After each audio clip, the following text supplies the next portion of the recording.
Hello, everyone, and welcome to the Holistic Nurse Academy podcast, where we are blending Eastern and Western medicine philosophies and concepts. And we are talking with nurses abroad about their journey to holistic nursing. Today's guest is Kathleen Ahern, and I'm excited to talk to her more about her holistic nursing journey. And you have quite the background and bio that makes you very unique in the best way possible. So thanks for joining us, Kathleen.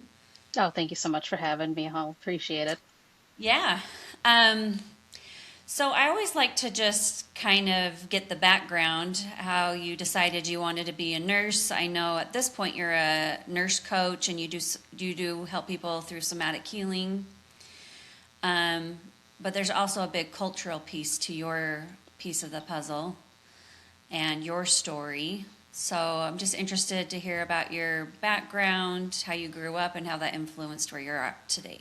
Yeah, sure. So I am Filipino, and the running joke is we're all born nurses or entertainers, and then we Oh, just turn really? 18. Yeah, my mom's a nurse, and there's usually, whenever I see, people in the hospital or things like that, there's always like a Filipino nurse there.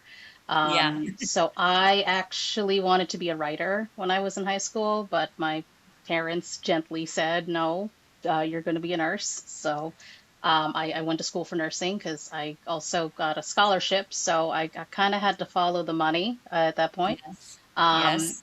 and I got into holistic nursing very early. It was 2013. That was my second semester in nursing school.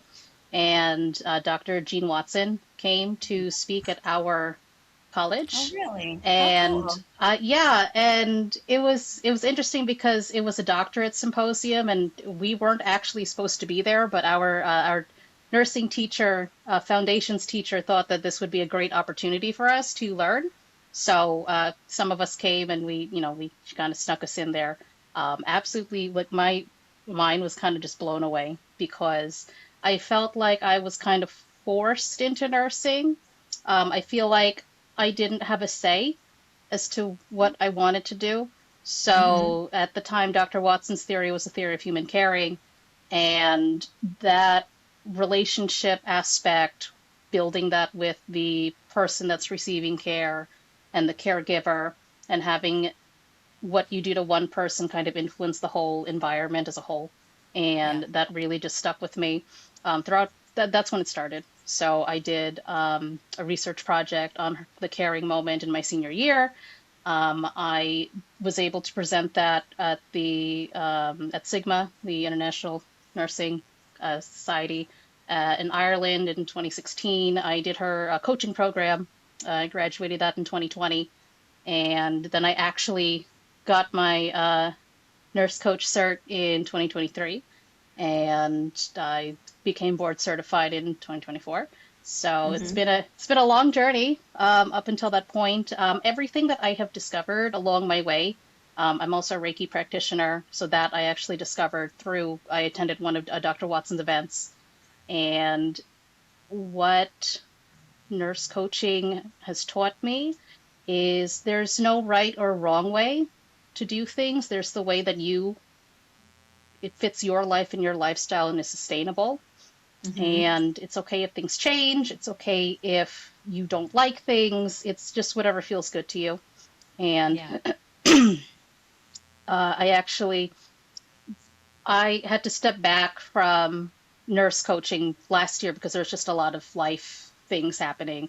And I I kind of, at the beginning of this year, I did Reiki at a retreat, and that was invigorating.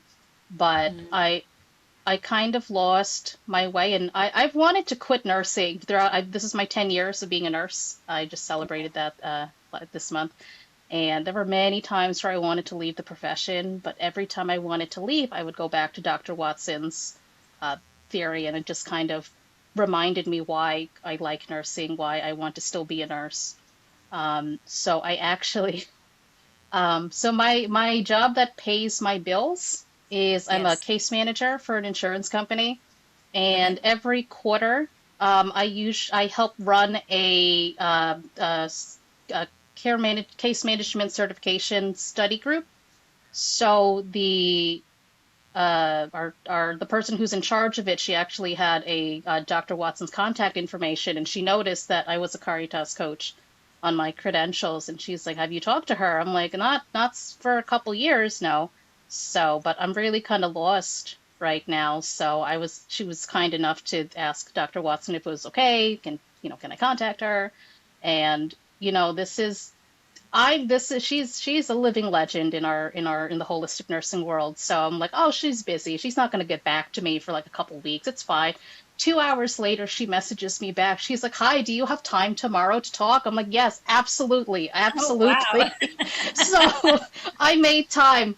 And then there were technical difficulties, and I was absolutely tongue-tied, the first 2 minutes and the last 2 minutes of talking with her. But the 10 minutes that I got with her was just so, like, she just makes you feel like you are the only person in the room.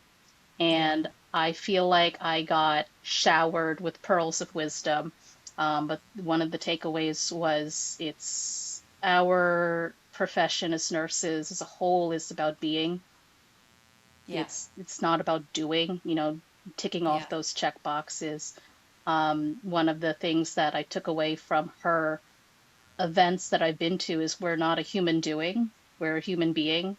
And I think that kind of gets lost in the shuffle, especially when we're, go, go. I live in New York, so Okay. it's all about go, go, go. We're Yeah. busy. And the things that we believe in for as a holistic nurse, it's not new. It's nothing mind blowing or uh, like groundbreaking. It's always everything that we believe in's always been here. It's been here since before you and I have been here, Right. and Right. just carrying this tradition. It's very special, Yeah. and yeah, that's my nursing journey in a nutshell. Wow, I love it. I love that you got to meet Jean Watson, have a good conversation with her. And you're right, like, I remember there's this cognitive dissonance in nursing school where, kind of one of my reflections is, as we're learning all the tasks, I was like, where's the connection part? Where's the part where we hold hands and look people in the eye and let them know that they matter and we care about them? And we do learn about Jean Watson in nursing school and those philosophies, and their concepts, but we don't get the opportunity really to put it into practice because we become such skilled taskmasters. And we have lost a lot of the art of nursing in just being really like task oriented. And that's kind of how I felt in my holistic nursing journey, is finding my way back to those roots of what it means to be fully present, what it means to, even take a breath before you go in to see a patient. You're usually, until you learn the skill, because I believe it's a skill, you're usually worried about not just what you're doing in front of you, but the 5 people ahead of you after that patient. And I feel like that's a real hard balance to find until you learn the skill. But I think there's a part where we also have to speak up and say, where a lot of nurses are saying right now, it's too much, because it's not what we got into this field to do, is just be a taskmaster. Right? So did you do bedside nursing, like in a hospital at one point, did you say? As actually no. Oh, I good. so interesting. There was a lot of identity work that has happened throughout my nursing journey. I am not a traditional, I never did bedside. I So what happened was when I was in school, I'm book smart, right? I got high grades, the expectations were there, and everybody's like, "Oh, what do you want to be?" Well, I want to be like, the top creme de la creme. Like, I want to be like the best. What was it? What did I want to be out of school? I wanted to be like a cardiac pediatric nurse practitioner when I came out of school, right? Okay. And I remember this is pre-COVID, so it Okay. was different. It was different. Things Yeah. were different back then. I Yeah. Yeah. actually applied to do a nurse, an RN residency at the Cleveland Clinic, and I got in. At the time, Cleveland Clinic was the number two hospital in the country. I didn't think I would get it. I didn't think they would even be interested. But again, this was pre-COVID, so virtual interviews didn't really exist then. So I, in about 2 weeks, I had to convince my parents to please let me go on this interview that was, in a different state. And I did get accepted. So packed up all my stuff, moved, spent a lot of money, and 3 months in, I realized that I hated it. Oh, I was no. not good at it because my brain works differently than Yeah. for a bedside nurse, right? Again, I like focusing on who's in front of me right now, Yes. which is not what you need to be doing at bedside. So, No. at that time, it wasn't a good fit. So I left there, and then I ended up working at a long-term rehab center. Really didn't like it there. There was a lot of self-medicating going on. Not proud of that, but it was part of what happened. Yeah. And eventually, I did go home, and I started working with people with developmental disabilities. So that's where most of my uh, experience was working with this population that is, I call them that they're underserved because it's a very it's a very nuanced kind of care that they need. It's a lot of understanding, it's a lot of patience, it's a lot of communicating, it's a lot of talking with the individuals who may not necessarily understand what you're doing, but Hmm. they can, they can read the room. They're not dumb. They're very smart. They can tell if you're actually in the room with them, as Yeah. opposed to again thinking about the people that are five ahead. So, but yeah, Yes. I'm not traditional by any In like means. a case management role. Yeah. So what had happened then is I got injured, and I did not get the support from upper management that I was promised. There were medication things that were not happening correctly. And because I'm the nurse, things were happening. They said, oh, well, you have to fix it. I'm like, what do you want me to do? Like we have a class that the aides they go to, and then they're certified to give medication. I cannot be in three places at once, multiple times a day. So that's why Right. we have this course in place. So Right. my direct supervisor was great, but upper management was they did not like that. So I needed to get out of there, and um, in there, what really opened my eyes of what needed to change was there was a parent who she was one of those like helicopter parents where she was very involved with her son's care, which is fine. It rubbed people the wrong way, but to me, like she's a mom who cares about her kid. That's fine. Um, it was my day off, and upper management wanted me to contact this parent to tell them about a medication that they didn't have. And I'm like, it's my day off. Yeah, but we really need you to do this because you kept such a good rapport with her. And I'm like, okay, fine. So I did. And she heard something in my voice because, she's a mother, right? She's like, Kathleen, are you okay? And I just kind of started crying a little bit because I was not okay. But I told her that I was fine, and we both know that I wasn't fine, but we moved on. Yeah. And so then at that point, it wasn't what I was good at. It was what I was good at. It was what I was good at and what I actually enjoyed doing. At that point in my nursing career, I liked talking on the phone and I liked documenting. So that's kind of how I found case management because all we do is talk on the phone and all we do is document all day. And that's how I ended up in case management. So that was my niche, so to speak, and it's Hmm. been my niche since I think 2022. Um, Yeah. yeah, not your usual path to, uh, what do you even think a nurse is? Because if you think of a nurse, you think of someone at bedside. I never did Right. that. So, Yeah. Well, I'm similar in the sense that when I was in nursing school, I wanted to be a home health and hospice nurse. Mainly hospice was my focus, but everybody else was like ICU, flight nurse, and I was different. I wanted to work with the geriatric population and kind of knew that would be my path, and it was for 15 years. So we're all needed wherever we're, working and wherever we're called to go. So um, I think it's important to realize, I mean, you're bringing up a fact that no matter where we are, there seems to be a management issue. There seems to be a conflict of what the nursing hands-on are doing and what administration feels like we should be able to do. And I'm hoping that eventually we can come to a better understanding of what that actually looks like and make it more doable. But for someone like you and I was exploring holistic nursing. I did a Reiki master course as well, cranial sacral therapy, acupressure. I was taking lots of hands-on modalities, trying to figure out how does this fit into nursing.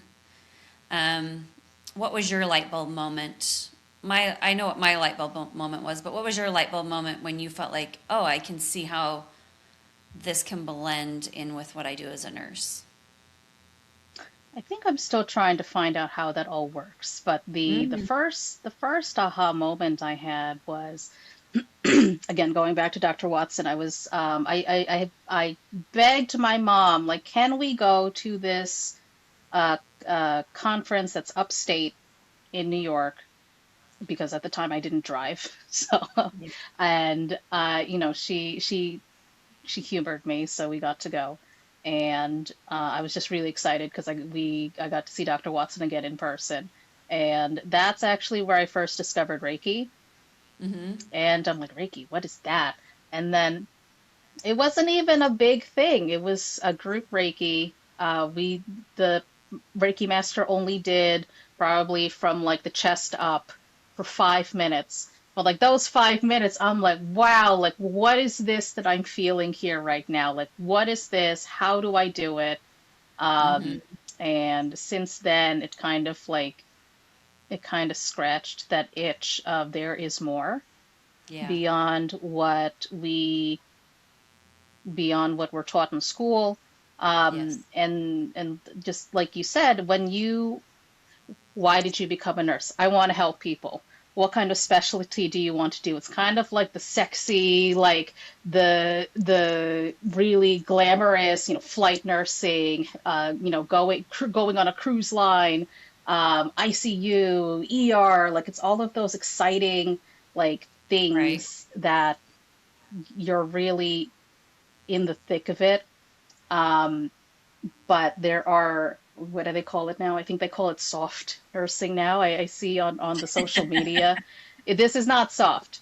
No. What a holistic nurse, it looks soft because it's not your, it's not a pill for your ill. It's not It's a not fast pace. it's slowing down. It's being Yeah. the one thing that is universal with all of the things that I've learned. It's about slowing down. It's about Right. being intentional and actually thinking about, why are you here? Are you actually comfortable? And sometimes when if I speak in front of a group, I'm like, hi, how are you doing? Are you guys comfortable? And they're like, oh yeah, we're comfortable. I'm like, are you?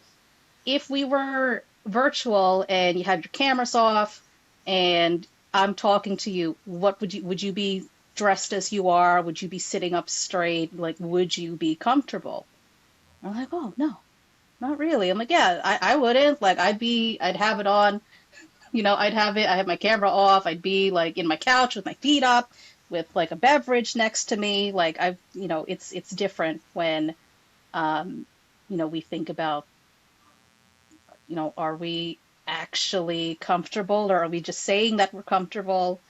Um, and a lot of just, what are you actually feeling, going deeper than the surface level.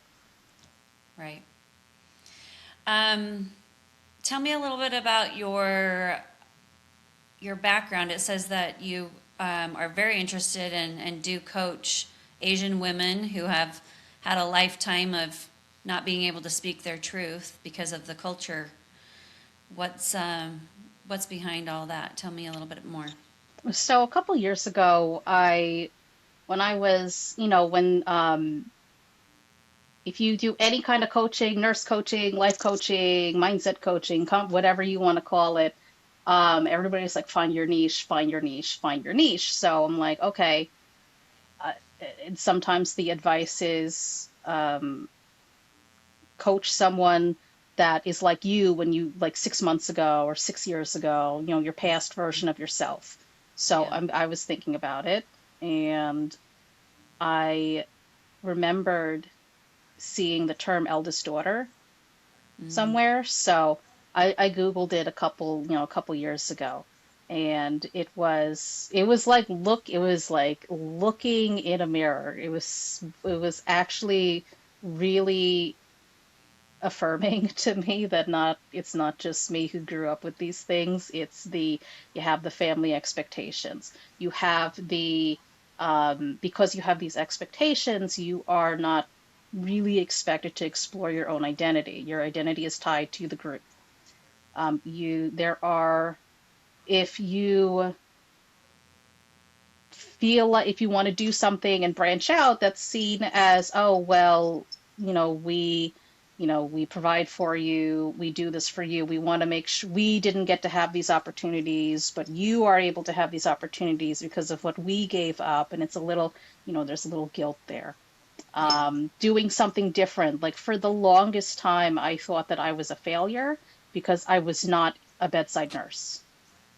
And a nurse is, once Wow. a nurse, always a nurse. Yeah. Doesn't matter if you're bedside, doesn't matter if you're hospice or, work in the clinic. Like there are a lot of these jobs that retired nurses go into. People work those. You don't have to be retired, like school nursing. God bless the school nurses, especially now.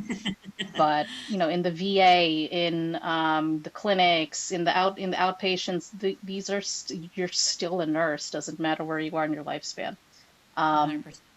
but kind of deviating off that set path, or no, even just realizing that you can. That's something that I kind of enjoy watching people kind of get that, like, oh, like I can, explore my interests, like I can decide if I like skateboarding, or it's like kind of trying like a new food, right? You can Yeah. try it once, and then if you like it, try it again. That's fine. But just having that permission to do Yeah. so, it's tough. Boundaries is another thing that I focus on because I did not know how to draw boundaries at all, even well into my now husband. I remember I would tell stories about, you know, things that my parents needed. I would just kind of drop everything to go, like I had plans to go out, but then, mom's like, oh, can you get this from the store? I would drop everything that I had planned. I'm like, sure, mom, I'll go. I didn't think that was weird because that's how I was raised. Yeah. We need to make sure that our elders they have what they need and that they're comfortable. You know, it's none of, it's none of the, uh, I guess the casualness that I see sometimes in Western families. Um, but when my husband pointed out, he's like, Kate, that's not, you had plans that day. Oh, yeah. You can't, you're allowed to go do what you want. And then later you can do what your mom asked. I'm like, but she's going to get mad at me. Like, I never do that. Like, I never do that. And that kind of just, again, planted that seed of, um, I can put myself first. Yeah, here we are, like 3, 4 years later. I still have trouble doing that, but I'm aware of that now. Um, and just getting that inner strength, to say, like the first time I said, no, mom, I'll do it later, like I was prepared for like DEF CON 3. Um, like my body. that was not Yeah. safe to me. No. And speaking up for myself was not safe. Yeah. And that was another thing that I was attracted to for holistic nursing. It's a Yeah. lot of inner work. It's a lot of kind of finding what lights you up, um, and being okay with sharing those things. I mean, like even now, like talking about holistic nursing, like I only talk about it with people who understand, with other Yeah. holistic nurses, because if I, like, my husband's not in the medical field, like Yeah. he doesn't get it. So then I kind of like dim my light a little bit because I'm not getting the energy match that I Yeah. want. But I'm starting to talk more about it because I do like talking about this. Um, maybe not on social media that much, but there are other ways to get around that. Um, but a lot of it's a lot of the inner work. It's a lot of at the end of the day, I want people to be able to say what they want without spiraling into that guilt, being able to feel safe in exploring what they want to do, and surround themselves with people who support them. Hmm. And because you can't, like, our family's going to be our family no matter what, but you can't change the people around you, but you can change the people around you. So um, just Mm. surrounding yourself with the people who do get it and don't want to drag you down, or if they don't get it quite yet, that's okay. You don't have that's not who you want to talk to. So, Right. um, yeah. Well, that's keep talking about it because I really feel like there is a knowledge deficit. Kind of, why I started this holistic nursing academy is because I realized at the time I became board certified as a holistic nurse, I was, to my knowledge, one of maybe two or three in the state of Utah, where I live. And I was like, there's It's got to be more lonely. people. Yeah, I was like, there's got to be more people who would love to do this if they knew about it. But it was my perception that people just didn't know about it. So I wanted to, my whole drive to do what I'm doing is to get the word out and let nurses know there are other options, there are other ways to do your nursing path and career. Whether you feel like you're an outlier, whether you feel like you're just kind of burned out from the bedside. I love being my own boss. One of my dreams was to, I would always say, I want to work for someone who has the same value system that I have, you know? And I couldn't, long story short, I couldn't find it within our system. The values were all backwards. I never found quite what I was looking for. And it turns out that I had to be self employed to work for someone who had the same value system as me, right? I love that. So I think this is really empowering. So I'm just going to encourage you to keep talking about it. To me, it's like yoga, it's like meditation, it's like chiropractic work. It used to not be something that people understood, and the more it's gotten out there, the more people know about it, um, the greater mainstream it's become.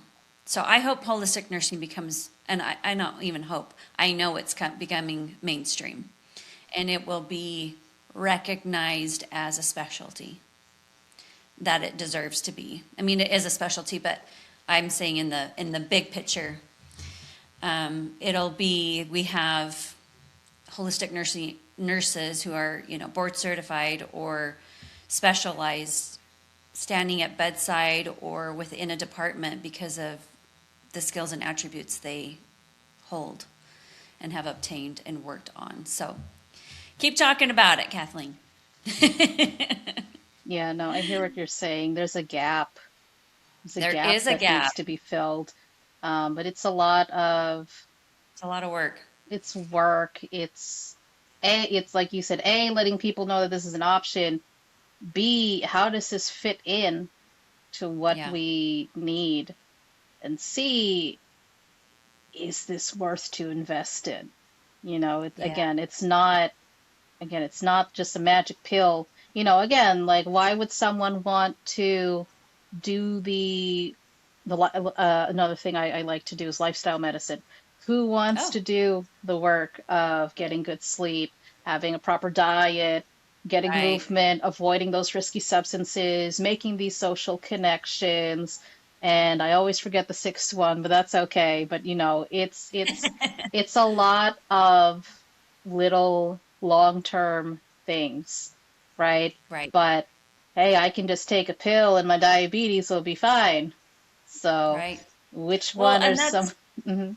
that's a conversation I've been having, and people, if they're listening, are probably like, okay, Holly, you've said it enough. But to that point, there's a lot of people saying, well, they just throw a pill at it. Well, I got to push back a little bit and say, but are you open to changing your diet? Are you open to exercise? Are you open to getting better sleep and more movement? Because that's what we're going to suggest, right? In The holistic world, yes. Yes. So I think it's about having a two-way communication that you're open to that conversation.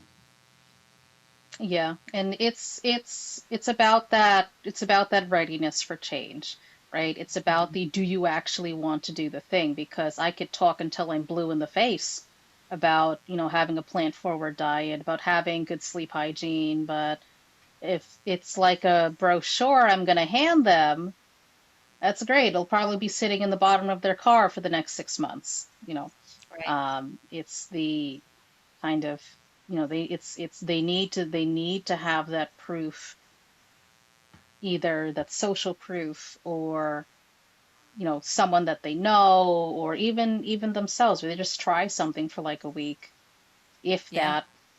that, Yeah. or something that they can see. I remember there was a person that I was talking about with in the city. He had, I don't know how they did this, but I thought it was really cool. They were able to check their A1C, which is the long term, those of you who don't know, it's the long term blood sugar number. And we like it to be, if you have diabetes, you like it to be 7 or below. They they were able to measure someone's A1C at the beginning of the day, and then they actually put them on stationary bikes for 5 minutes, and they were doing like, they were doing pretty hard cycling. And then after a couple minutes, they saw that their A1C went down by like zero, like, by point 0.1. And they're like, oh, okay. So that was just 5 minutes. And look, the number went down already. So having those changes that they can experience in real time, I feel like that's pretty powerful for them to Yeah. realize. But also that's, it's in their own time. Well, and I love this idea of nurse coaching. I mean, who better than a nurse to be your cheerleader, coach, one-on-one mentor to help you get there, and have the science knowledge, but also the caring, and compassion and the desire to work one-on-one. I know for me, working one-on-one with clients has been way more fulfilling. The feedback has been better. My, after I work with a client, my husband can always see on my face, like, that I had such a great interaction and that it fulfilled my cup. Whereas when I was doing case management or, bedside nursing, it was like I wanted to throw my phone out the window when I got home, or It was me needed, yesterday. yeah. Seriously, you just would like put it in a river and I never want to see it again. I don't hate my phone anymore because I have balance with it, day to day. So all of those things matter in terms of what we can do to make it in the long run. And some people are wired to do that and they love it, and that's great. More power I to them. More power to them. For me, I realized, because of how my nervous system is wired, I don't need to amp it up. And I amp it up when I'm multitasking times 20, right? When I've got 15, 20 patients I'm trying to take care of, and I'm coordinating pharmacy, and I'm coordinating, with the other clinicians, and I'm trying to figure out where the CNA is, and then talk to the family members. And if I'm doing that for 15 to 20 people, that maxes me out, and it's not good for my nervous system. And then I'm not very much fun to be around. Yeah. Right? And yeah, there's a lot of when you said, it doesn't fill your cup, I think of, have you ever seen like those fancy wedding scenes where you have like a little champagne tower? So it's like a whole bunch of champagne Yeah, glasses. yeah. They're all stacked like a pyramid. Yes. So I think of filling your cup as you pour champagne out to the top cup, and then as that overflows, it fills the cups beneath them, and it's an exponential effect where what you do to one person kind of ripples out to, their family, society. Like I know that's a jump, but No, um, I love it. I do believe that what you do to one person, you can affect society as a whole, the environment as a whole.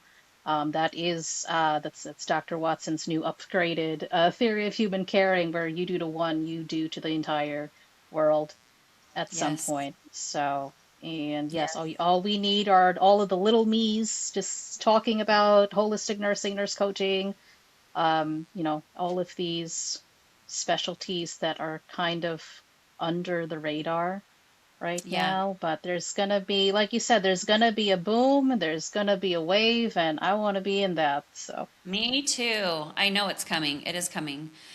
Um, and to that point, I'm just going to take a quick second, because this is also, and it goes right along with what we're doing at the academy, which is, um, how you've learned these techniques, or you've learned these integrative modalities, and then it feels like on the side, and then you think, okay, well, how do I blend this into my day-to-day nursing practice? What does that look like? And that was my journey too. I journeyed 15, well, maybe not quite 15, more like 10 to 15-ish years, where I was taking all these extra classes, learning, not necessarily from medical professionals, but I was taking courses and learning. And then I was struck by this, like, okay, how does this fit into nursing? I do feel like the courses I took to become board certified as a holistic nurse filled in that gap for me, where you go into the plan, the intervention, the goal, and the outcome. So if you think about not the plan, the problem.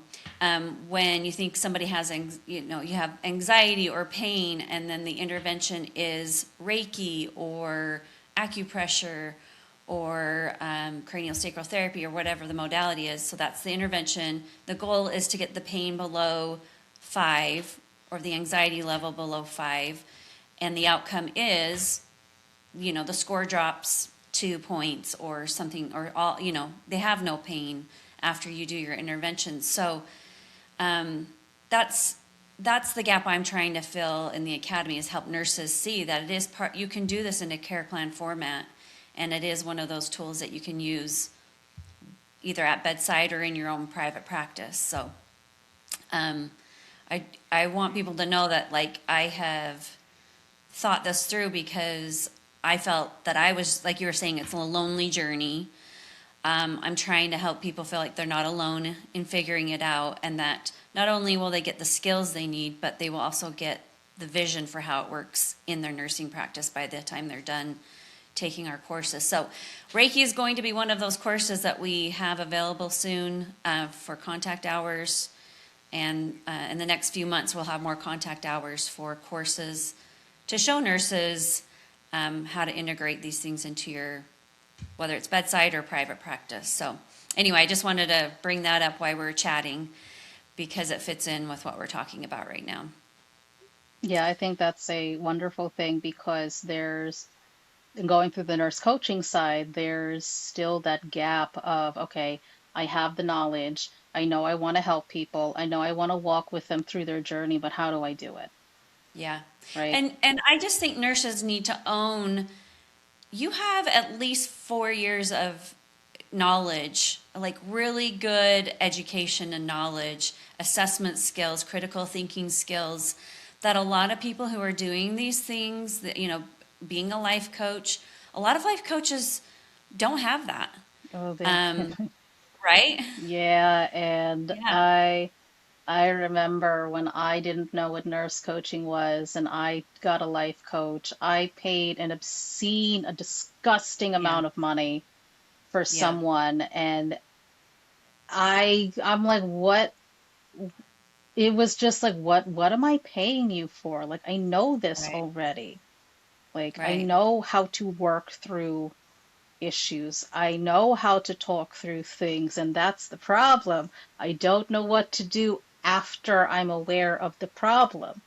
And Yeah. it was, yeah, that was not great. So another reason why we want nurse coaches to kind of be at the front, because we do have this knowledge that um, our nursing education, our nursing experience has given us. That's something unique, that's something we bring. And Yeah. a lot of nurses and nurse coaches that I've spoken to, their gap is who's going to want to listen to me, or Yeah. their gap is how do I find these people? The Yeah. gap is like how am I going to how am I going to blend what I learned into my practice? How do I do it? And Yeah. the answer that I have gotten this year is trust the process. Yeah. Do it Yeah. It takes messy. a lot of trust. Yeah. Go And ahead. Sorry. sorry, yeah, it's trust the process, do it messy, because it's not going to be perfect. It's not going to be um right. There's no right, there's no wrong. Like I said, there's only what is feels good to you. And and again, I have spent like a disgusting amount of money on Yeah. coaches to tell me these things that I kind of already knew. Yeah.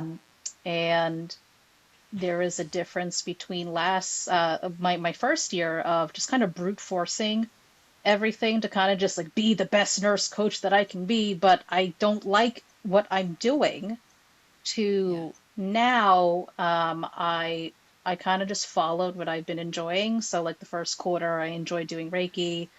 This second quarter, like I've really been enjoying Substack writing, because again, my childhood dream was to be a writer, and on Substack I get to do that.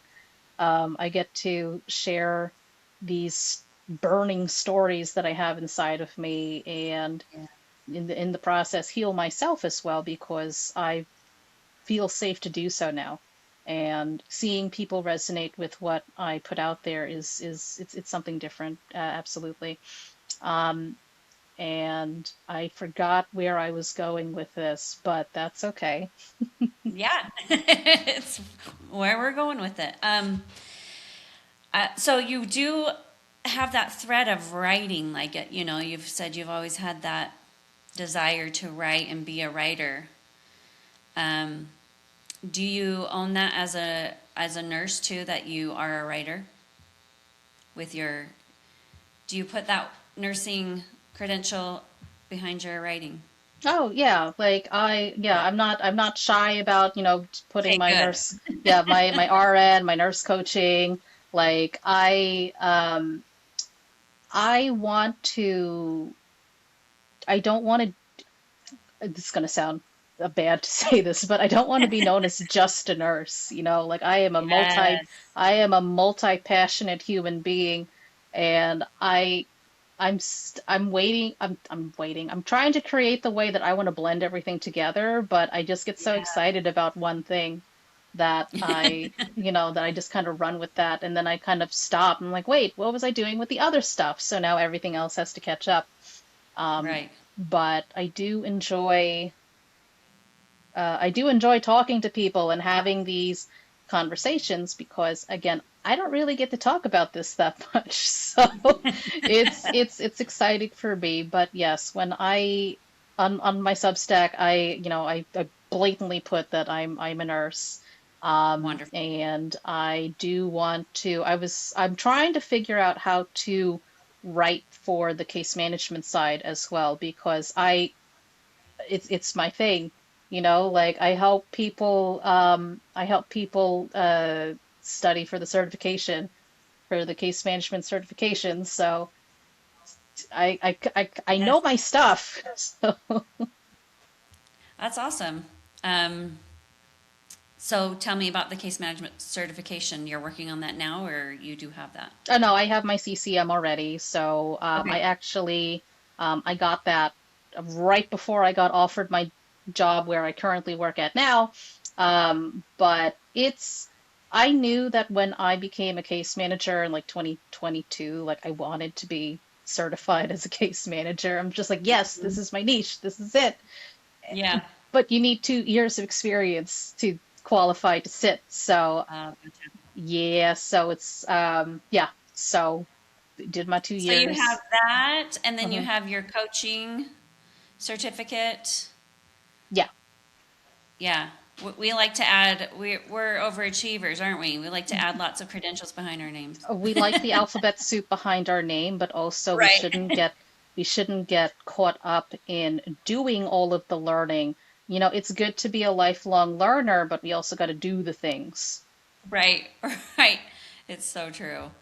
I too am addicted to learning, and I just want to be better and more niche, and yeah, sometimes I have to reel myself into so I'm not getting lost, as you say, lost in the sauce, and but it is fun to learn. Oh yes. So, one of the questions that I have been asking, because I feel like it's a big problem right now, and I feel like we've identified the problem, and I'm looking for honestly, this is as much for me as it is for anyone that's on the podcast, is there's a big lack of trust in our system, and there's been a lot of trust lost by patients. Patients have lost trust with the medical system. And I'm just asking everyone, like, what do you think can rebuild the trust going forward? What are your thoughts on that? So I think that in order for the trust to be regained, the both parties need to know where the trust was lost. Yeah. There's a lot of, being a case manager for the insurance company, it's a lot of, I can't go to my doctor's appointment because it's going to cost too much. Yeah. Or I can't go to the hospital because what are they going to do? They're going to give me a pat on the back, some Tylenol, and then they're going to charge me $10,000. Yeah. Um, there is this, and then I think it goes back to what we've been talking about. It goes back to that human to human connection. The people who are making the policies are 7 degrees removed from the person that it's helping. Um, and I see a lot of posts on social media where, have the C-level people work a shift in the ER or see what it's like or try to problem solve with the policies that they give us, or, like having them be in the trenches. Um, yeah, I think when I was talking to Dr. Watson, we kind of agreed that the system that we have is sick. It does not serve society. It does not serve the patients. It does not serve the practitioners who are a part of it. Um, and I think that's why we see a lot of people leave. They want to leave the bedside because it's not serving them. It's not serving the patients, and they don't want to be a part of that. Um, but I think even the first step is, again, like you said, identifying the problem. Where is that trust lost, and how can we regain it? It starts with just meeting someone where they are, and co-creating a solution that can work for them.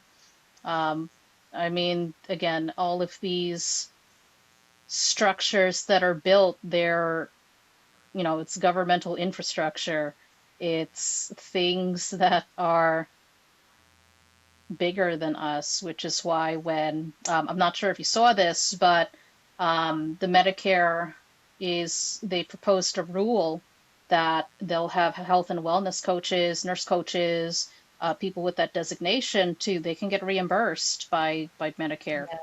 Yes. So we're hoping that we're all going to rally and say that yes, this is important. Yeah. If we can fill that gap of Bill needs to start a diabetic diet but doesn't know how to do it, doesn't have support from his family, doesn't even know where to go, and having someone to help them navigate, how can I do this? What is the best way for me to do this?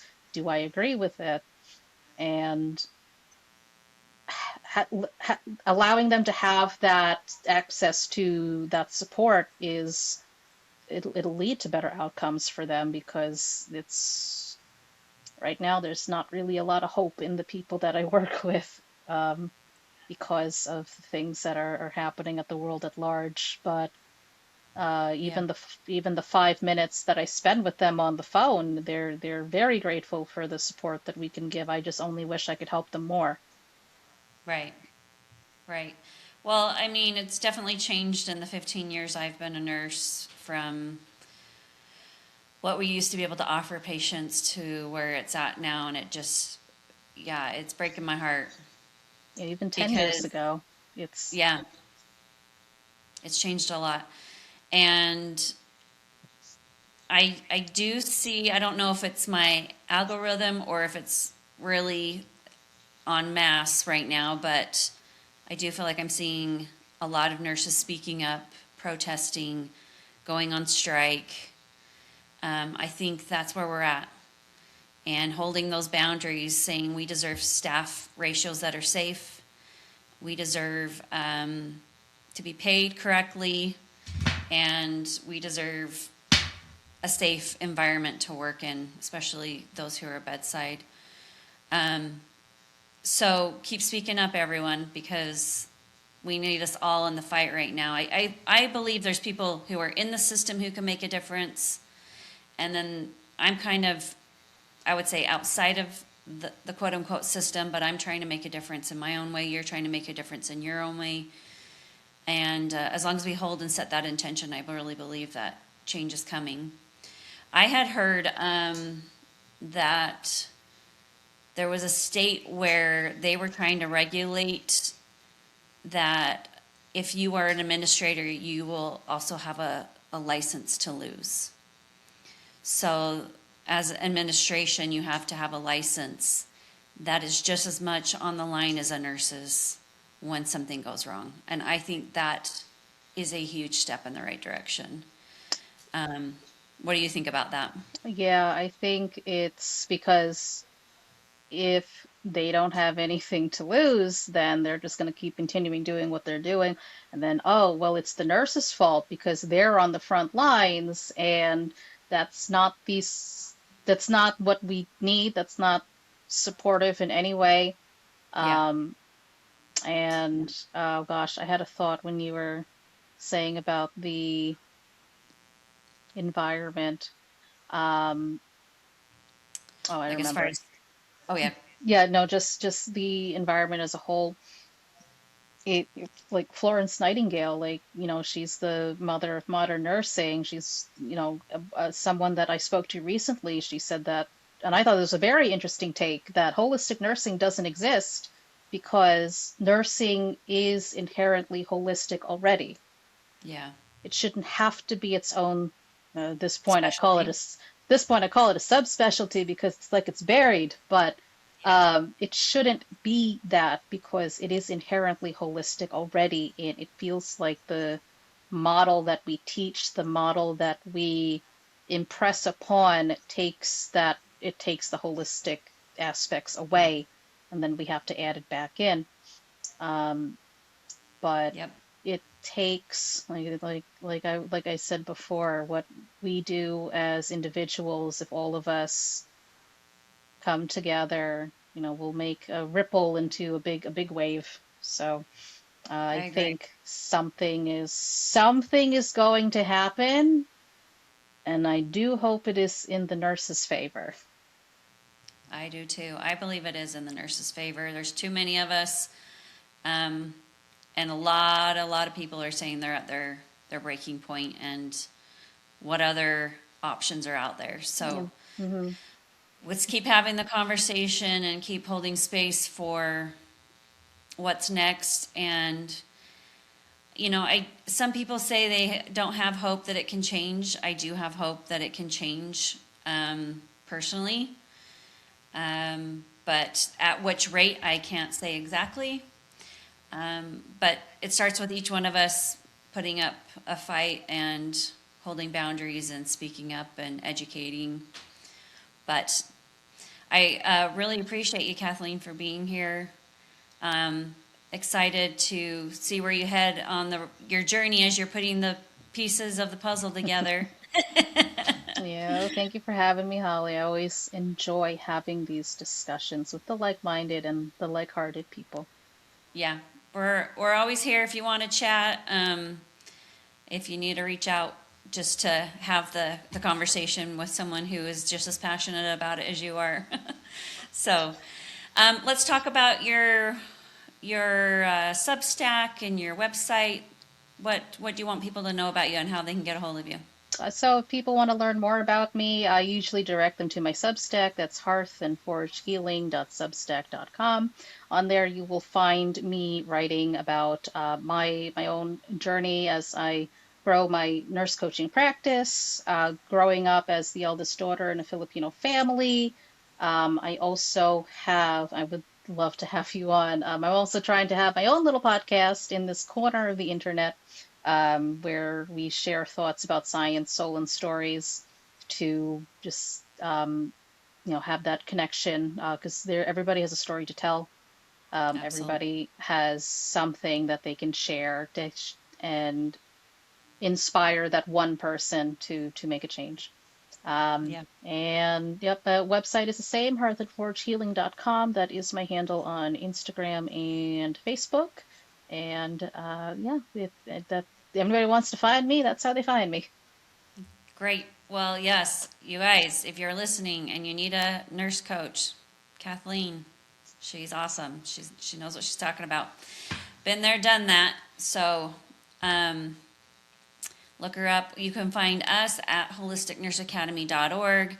Stay tuned. We are getting really close to having contact hours available on our website so that you can take these hands-on modalities and enhance your practice while getting the contact hours you need for your license. So we'll keep you posted on that, and we just hope you have a great week.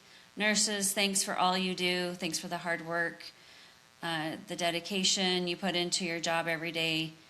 If no one's told you lately, you're doing an amazing job and you are needed. Have a great day, everyone.